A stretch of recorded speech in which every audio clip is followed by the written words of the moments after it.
대장동 개발 특혜 의혹의 핵심 인물로 해외로 도피한 남욱 변호사의 소재 파악을 위해 경찰이 인터폴에 공조를 요청했습니다. 검찰은 대장동 개발에 관여한 정민용 변호사를 다시 소환했습니다. 한글날 연휴 첫날을 맞아 전국 고속도로 곳곳에서 차량 정체가 빚어졌습니다. 정부는 전세버스 탑승객 명단 관리를 의무화하는 등 단풍철 방역을 강화했습니다.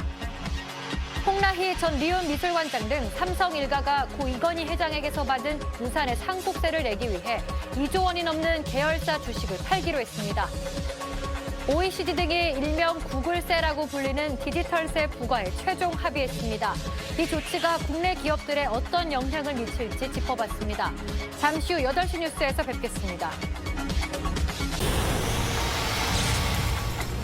대장동 개발 특혜 의혹의 핵심 인물로 해외로 나간 남욱 변호사의 소재 파악을 위해 경찰이 인터폴에 공조를 요청했습니다. 검찰은 대장동 개발에 깊숙이 관여한 정모 변호사를 다시 소환했습니다. 국내 백신 접종 완료자가 3천만 명을 넘어섰습니다. 화이자, 모더나, 얀센과 더불어 아스트라제네카 백신 접종자도 다음 달부터 미국 입국이 가능해질 전망입니다. 홍라희 전 리움 미술관장 등 삼성 일가가 고 이건희 회장에게서 받은 유산의 상속세를 내기 위해 2조 원이 넘는 계열사 주식을 팔기로 했습니다. 민주당 대선 경선 경기 지역에서도 이재명 경기지사가 또다시 과반 압승했습니다. 누적 득표율 55%로 내일 11만 표를 더 받으면 본선에 직행하게 됩니다.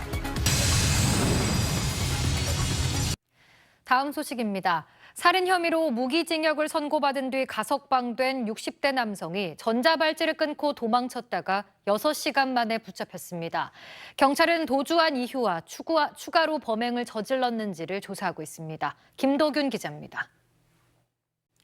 한 공기업에서 성폭력 피해를 당한 여성이 사건이 발생한 지 6년 만에 회사를 상대로 한 소송에서 이겼습니다. 사고가 터졌을 땐 잘못을 인정한다던 회사가 소송이 진행되는 동안엔 책임을 피하며 피해자에게 더 큰 상처를 줬습니다. 안희재 기자가 보도합니다.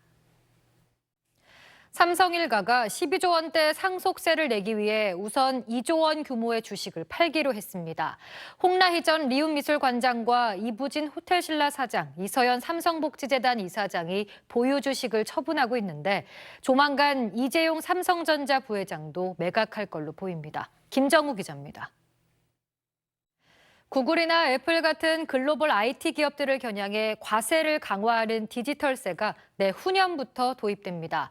앞으로는 삼성전자 같은 우리 기업도 이익을 거둔 해외 국가에 세금을 낼 걸로 보입니다. 곽상은 기자의 보도입니다. 한글날을 맞아 사이버 외교사절단 반크와 함께 외국 출판물에 우리 말과 글이 제대로 설명돼 있는지 따져봤습니다. 그런데 미국 유명 출판사의 대학과정 인증시험용 교재에 우리말이 중국어에서 유래했다는 터무니없는 주장이 담겨 있었습니다. 백운 기자입니다. 중국 시진핑 주석이 조국 통일을 반드시 실현할 것이라며 타이완 정부와 미국에 강력히 경고했습니다.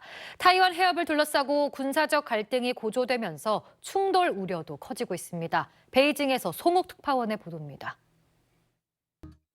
토요일 8시 뉴스 마칩니다. 시청해주신 여러분 고맙습니다.